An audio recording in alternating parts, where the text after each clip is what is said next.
Hey everybody. Oh, son of a really, that's just crazy. Ouch. Hey everybody. Hope this comes out okay. I just twisted my ankle amazingly. Oh, not too bad, but we'll see how it goes. Well, I'm putting together a little project. Can't really see it, but I'm putting the front, putting this piece of art that I made onto a frame. I just wanted to kind of talk and think about some things while I'm doing this, so you can kind of, I was using a bigger hammer earlier, and it kept bending the nails. And the interesting thing is that you got to think about having the right tool for the right job. So I kept bending the nails. I was like, man, I think this hammer is too heavy.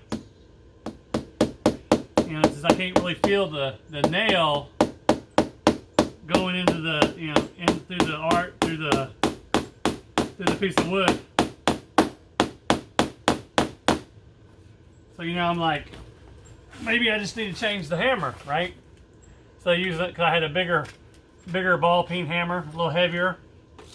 It was I'll probably go get it real quick to show you so it makes sense what I'm talking about.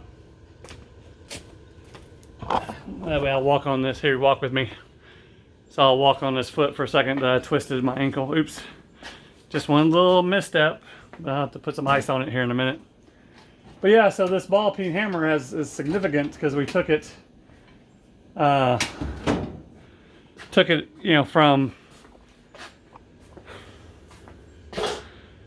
my father-in-law. My father-in-law's hammer. And so Ned Doty. So I was like, I want to use this hammer to put the finishing touches on my first big piece of artwork that I'm also making the frame. I made the frame. So this is the piece of wood right here that some of the wood that I used. Well, that was actually cockeyed. Look how not square that is. But so I put the first few nails in. And I'd bent a couple, and I'm like, man, what's going on? So I was just like, try to put this over here a little bit.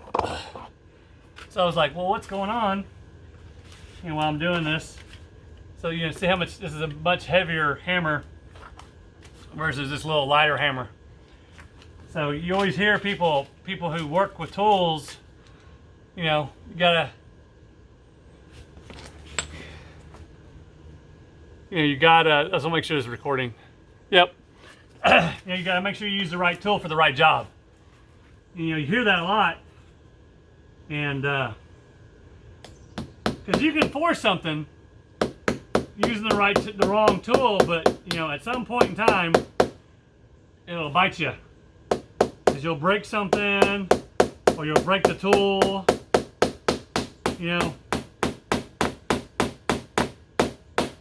You'll break the tool, or you'll break, the item you're trying to fix. So it takes patience sometimes, right? So my point is, sometimes we gotta use have the knowledge and the skills to think, well, shoot, should I go 5 extra steps? Should I take and use the right tool for the right job? Because you got to think of all the.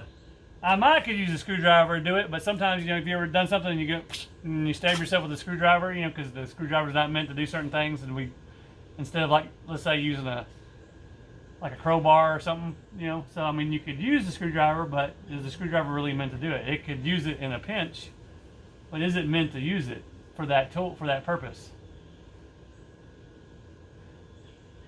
And the whole reason I'm thinking about this is because I've been thinking about how I react and how I do things, and I feel like sometimes this last decade or longer, waiting to have that surgery in 2015, and just either upset or angry or why me, like what.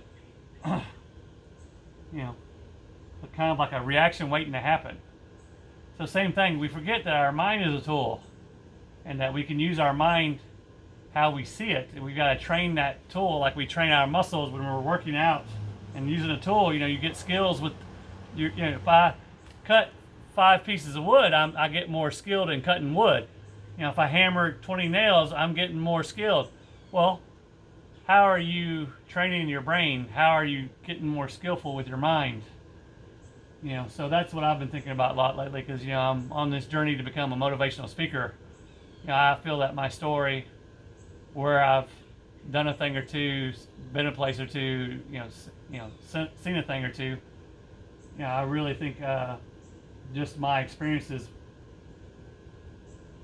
I'm creating that they will help someone else in need. You know, it's time for me to turn around and, turn around and pull someone forward. So that's kind of what I'm thinking about today. Well, I'm going to finish this up. Thanks for listening. Hey, we'll talk to you soon. Hugs and handshakes from Atlanta. Y'all have a blessed day, and remember, you're blessed and highly favored. Les Brown. Bye.